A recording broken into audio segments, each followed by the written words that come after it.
வணக்கம் மக்களே, welcome to FDFS with Mohi. அனைவருக்கும் என்னுடைய இனிய புத்தாண்டு திருநாள் வாழ்த்துக்கள். அது மட்டும் இல்லாமல் அட்வான்ஸ் பொங்கல் திருநாள் வாழ்த்துக்களையும் இங்கே தெரிவிக்கிறேன். ஸோ இந்த பொங்கலுக்கு வந்து நிறைய படங்கள், லிட்டரலி ஒரு 10 தமிழ் படங்கள் கிட்ட வருது. அண்ட் மிக முக்கியமாக சங்கர் அவர்களுடைய கேம் சேஞ்சர் படமும் வருது. ஸோ அந்த வரிசையில் வந்து பார்த்திங்கன்னா விடாமுயற்சி விட்டு கொடுக்குற மாதிரி ஆயிடுச்சு. ஸோ அது நம்மளுக்கு வந்து அந்த முயற்சியை போதுண்டா, நீங்களாக ஒரு ரிலீஸ் பண்ணணும் தேதி அனுப்பணும் அப்படின்ற மாதிரி ஆயிடுச்சு. ஸோ விடாமுயற்சி அந்த வராதனால ஒரு லிட்டரலி 10 படங்கள் வருது. ஸோ அந்த வயசில் இன்றைக்கி நம்ம பார்க்கக்கூடிய படத்தினுடைய ரிவ்யூ என்ன அப்படின்னு கேட்டிங்கன்னா, மெட்ராஸ்காரன் படத்தினுடைய ரிவ்யூ தான் பார்க்க போகிறோம்.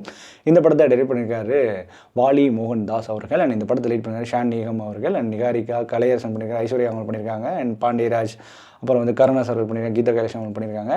ஸோ இந்த படம் எப்படி இருந்திருக்கு, மெட்ராஸ்காரன் என்ன சொல்ல வரான், ஸோ மெட்ராஸ்காரனோட கருத்து என்ன, அவனுக்கு எவ்வளோ பெரிய பிரச்சனையாக இருக்குது அப்படின்றத டீட்டெயிலாக நம்ம ரிவ்யூவில் பார்க்க போகிறோம். ஸோ இந்த ரிவ்யூக்கு போகிறதுக்கு முன்னாடி இந்த ரிவ்யூ உங்களுக்கு பிடிச்சி நான் மறக்காமல் லைக் பண்ணுங்கள், கமெண்ட் பண்ணுங்கள், ஷேர் பண்ணுங்கள், சேனலை சப்ஸ்கிரைப் பண்ண மறந்துடாதீங்க. கண்டிப்பாக சப்ஸ்கிரைப் பண்ணுங்கள். ஏன்னா உங்களுடைய நம்பி தான் இனிமேல் யூடியூப்பில் முழுசாக இறங்க போகிறேன். அது ஃப்யூச்சரில் உங்களுக்கு தெரிய வரும். ஸோ தொடர்ந்து நம்ம சேனலை சப்போர்ட் பண்ணுங்கள். வாங்க நாம ரிவ்யூக்கு போகலாம்.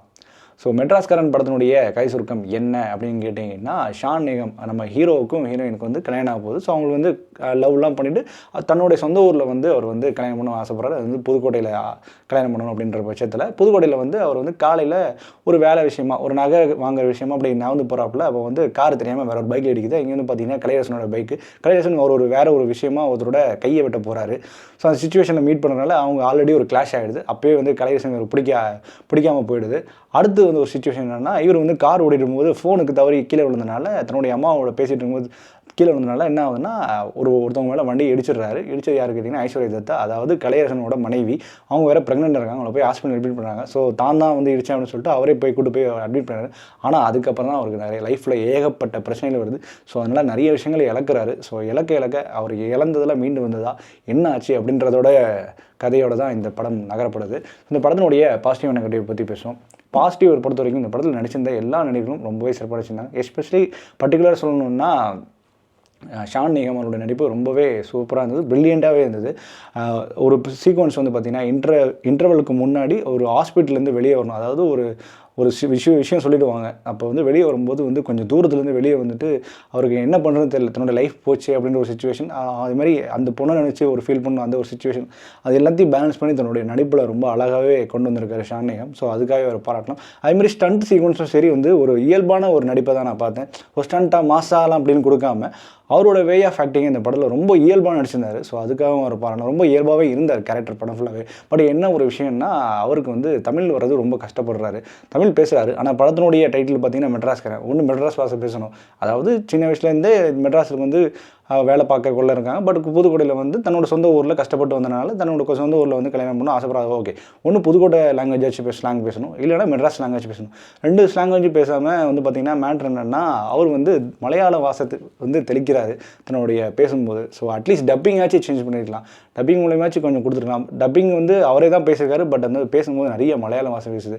ஸோ மெட்ராஸ்காரன் அந்த டைட்டிலுக்கும் இதுவுமே கொஞ்சம் ஒரு வகையான டிசப்பாயின்மெண்ட் தான். ஏன்னா ஒன்று மெட்ராஸ் பாஷை பேசணும், இல்லைனா புதுக்கோட்டை ஸ்லாங் பேசணும். ஸோ அது ஒரு மேஜர் இம்பேக்டாக நான் பார்க்குறேன். அண்ட் மோர் ஓவர் வந்து கலையரசன் இந்த படத்தில் நல்ல ஒரு பர்ஃபார்மன்ஸ் கொடுத்துருக்காரு. அவரோட அவரோட கேரக்டரோட ஸ்கெட்ச் இன்னும் கொஞ்சம் கூட நல்லாவே டெவலப் பண்ணியிருக்கலாம். அவர் வந்து கேரக்டரை வந்து ப்ரெடிக்ட் பண்ண முடியுது. ஆனால் வந்து அது கோர்வை கொஞ்சம் ஒழுங்காக இல்லாத மாதிரி இருக்குது. பட் அவரோட நடிப்பு ரீதியாக ரொம்ப நடிச்சிருந்தாரு. எஸ்பெஷலி அடுத்து வந்து ஐஸ்வர்யா அவங்க வந்து ரொம்ப நல்லா நடிச்சிருந்தாங்க. சின்ன சீக்வன்ஸ் தான், பட் கிளைமேக்ஸில் அவங்க கூட பர்ஃபார்மன்ஸ் ரொம்ப நல்லாவே இருந்தது. அடுத்து வந்து நிகாரிகா வந்து பார்த்திங்கன்னா எதுக்கு இருக்காங்கன்னே தெரியல. ஃபர்ஸ்ட் ஹாஃபில் வந்து ஒரு 2 பாட்டுக்கு டான்ஸ் ஆடிட்டு போகிறாங்க. செகண்ட் ஹாஃபில் அவங்க ஆளே காணோம். ஸோ பேசிக்காக ஒரு தமிழ் கவர்ச்சி படத்தில் என்ன ஹீரோயின் வேணுமோ அந்த மாதிரி இந்த படத்தில் இருக்காங்க. ஸோ இந்த படத்தில் வந்து பார்த்திங்கன்னா ஸ்டோரி வைஸ் அப்படின்னு கேட்டிங்கன்னா, ஆக்சுவலி நல்ல கண்டென்ட், நல்ல ஒரு ஸ்டோரி கொண்ட ஒரு படம் தான். ஸோ ஒருத்தன் வந்து ஒரு தப்பு பண்ணனால ஏற்படுற விளைவுகள், அது தப்பாக இல்லையான்னு அனலைஸ் பண்ணாமல் நிறைய விஷயங்கள் ஏற்படுது. ஸோ அதுக்கப்புறம் அவனோட லைஃப் எந்த மாதிரியான புரட்டி போடுது. ஸோ அவனோட லைஃப்லேருந்து நம்ம எட்டி பார்த்தா என்ன வகையான விஷயங்கள்லாம் கற்றுக்கலாம் அப்படின்ற மாதிரி விஷயங்கள் காட்டுறாங்க. பட் ஆனால் அதுக்கான ஸ்க்ரீன் பிளே இன்னும் கொஞ்சம் தெளிவாக கொடுத்துருக்கலாம். ஏன்னா ஃபஸ்ட் ஹாஃப் ஃபுல்லாகவே ஒரு மாதிரி ட்ராகியாக தான் போகுது. ஃபஸ்ட் ஹாஃபே வந்து நம்மளை உட்கார வைக்கல. ஸோ செகண்ட் ஹாஃப் வந்து சரி போட்டும்பா அதை பார்த்துக்கலாம். செகண்ட் ஹாஃப் வந்து 2-3 விஷயங்கள் அழுத்து விடுறாங்க. அதாவது இது எப்படி நடந்தது அப்படின்னு ஒரு சீக்வன்ஸ் வரும். அதை நம்ம ஸ்பாய்லர் பண்ண விரும்பல. ஸோ அதில் வந்து சின்ன சின்னதாக அப்படியே கேட்டை ஓப்பன் பண்ணி பண்ணிட்டே இருப்பாங்க, அதாவது ட்விஸ்ட்டை ஓப்பன் பண்ணிட்டே இருப்பாங்க.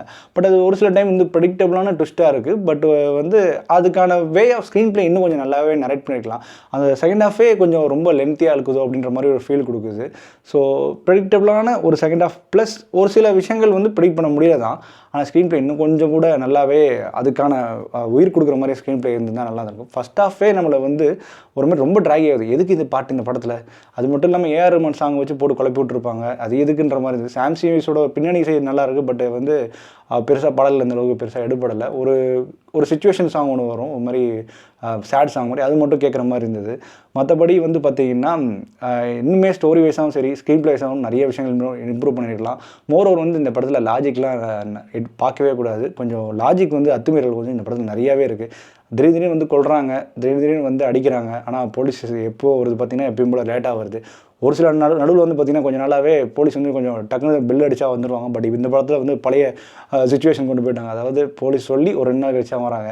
ஸோ அதெல்லாம் கொஞ்சம் மாற்றம் தெரிவிச்சிருக்கலாமோ அப்படின்னு தோண வைக்குது. ஸோ இந்த படம் வந்து நல்லா இருக்குன்னு சொல்ல முடியல, நல்லா இல்லைன்னு சொல்ல முடியல. ஸோ இதிலே உங்களுக்கு ரிசல்ட் தெரிஞ்சிருக்கும்.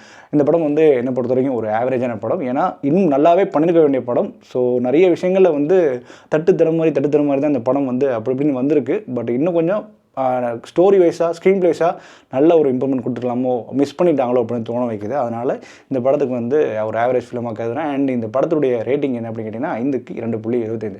ஓகே மக்களே, என்னோட ரிவ்யூ பிடிச்சி நான் நம்புறேன். என்னோட ரிவ்யூ பிடிச்சி மறக்காமல் லைக் பண்ணுங்கள், கமெண்ட் பண்ணுங்கள், ஷேர் பண்ணுங்கள், சேனலை சப்ஸ்கிரைப் பண்ண மாதிரி. Stay with me FTFS with மோகி.